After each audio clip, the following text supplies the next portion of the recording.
The colour of money, green. That's what I like to call this one. Cop a load of this for the 28th time. It's not often that I agree with Greta Thunberg, but on this one, she's right.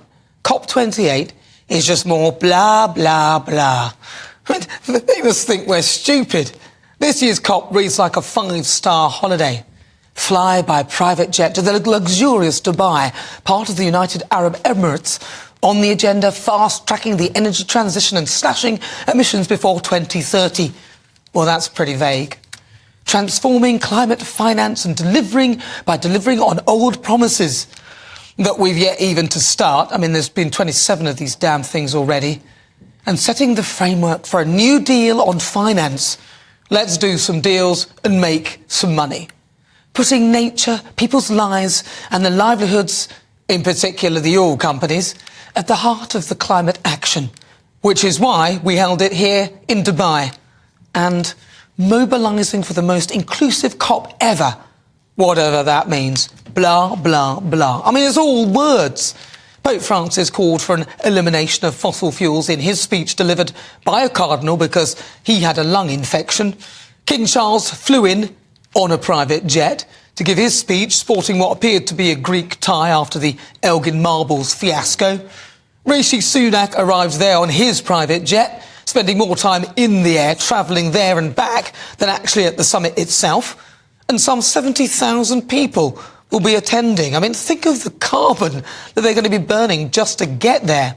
The whole thing is a joke, especially as Cop28 President Dr. Sultan Al-Jaber, interesting name for someone who's heading up a talking shop, also heads up the state-owned oil firm, which is called ADNOC.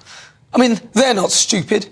They're not stupid. I mean, they're not even stupid enough to have their oil companies owned by private entities. State-owned oil firms in the UAE are actually planning to ramp up their oil production over the next decade. And according to reports, are using the summit to push oil and gas deals in the meetings. Dr. Jaber acknowledged that emissions must drop by 45% to meet the 2030 target of 1.5 degrees Celsius, yet ADNOC, the company he heads up, is actually aggressively increasing their production. Honestly, how can the hosts be objectively encouraging others to reduce their oil and gas emissions whilst increasing theirs to sell to them? I mean, it's laughable.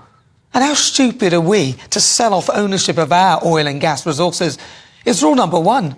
Vital resources like oil and gas, energy and water should be owned by the people. I mean, I'm no Marxist, but to me that's just common sense.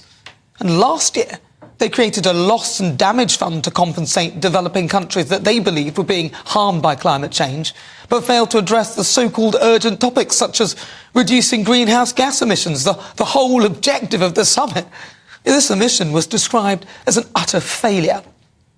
This is all about money. You or I will have to pay for all these nonsense targets and pledges, most of which are hangovers from the previous COPs.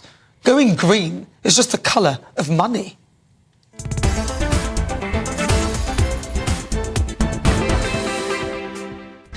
So before we get stuck into the debate, here's what else is coming up today. For the Great British Debate this hour, I'm asking, are you getting an electric car? As more than 40 Tory MPs and peers urge Sunak to drop a vote due tomorrow to approve net zero quotas for the sale of electric cars in what has been dubbed the anti-consumer and anti-motorist vote, I want to know whether you're going to buy one. Then at 4:50 is World View. I'll cross live to Israel to get the very latest in the Israel-Hamas war. And of course, we'll shoot over to Los Angeles with Paul Dudridge to get the latest on Trump. He's the host of the Politics People podcast.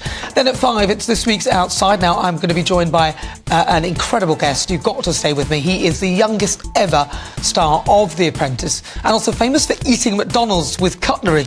Can you guess who he might be? Join me at 5 to find out. Now, that is coming up in the next hour. As ever, tell me what you think on everything we're discussing. Email gbviews@gbnews.com or tweet me at gbnews.